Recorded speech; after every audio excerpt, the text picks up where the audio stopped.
Tere, mina olen Erki Pärnoja. Ma olen kitarrist ja helilooja. Näitan teile natukene ruume, kus ma teen oma tööd, kus ma kirjutan muusikat, mängin pilli.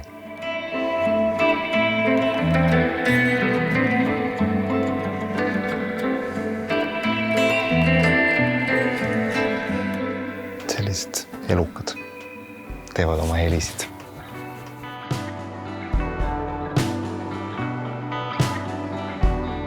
See väike ruum siin on mu põhiline töökoht, kus ma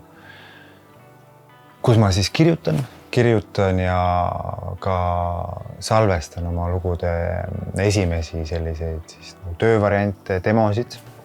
Ideed tulevad küll siit ukse tagant välismaailmast, aga kui ma hakkan neid kuidagi muusikaks realiseerima, siis ma alustan siit ja hästi tihti ikkagi klaveri tagant, hoolimata sellest, et ma olen tegelikult kitarrist.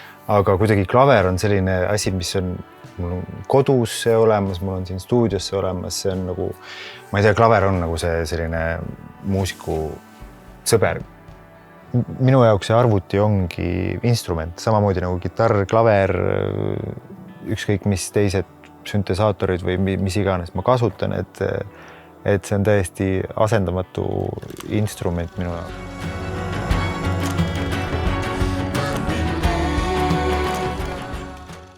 Kuidas muusika minuni jõudis, seda on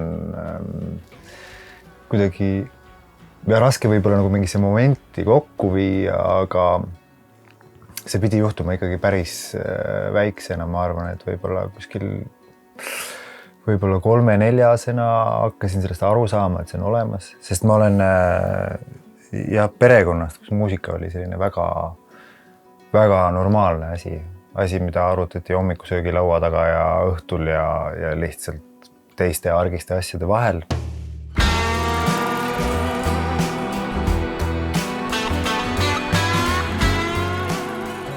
Niimoodi see käibki, et ma kunagi ei tea, kus kohast see nagu sähvatus tuleb.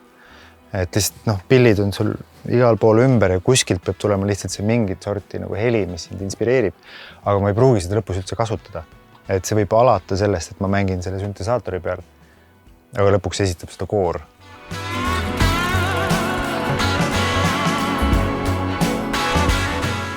See konkreetne instrument osutus täiesti asendamatuks.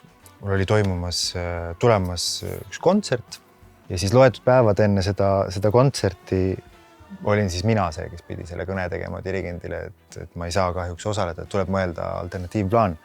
Ja mõte oli siis see, et ma mängin koos nende nootidega ja salvestan ise ennast oma kodus, kust ma ei tohtinud mõnda aega väljuda. Ja selle lõpptulemus siis oligi see, et tegelikult toimus Vabal laval kontsert koos minuga ja orkester oli elavas esituses.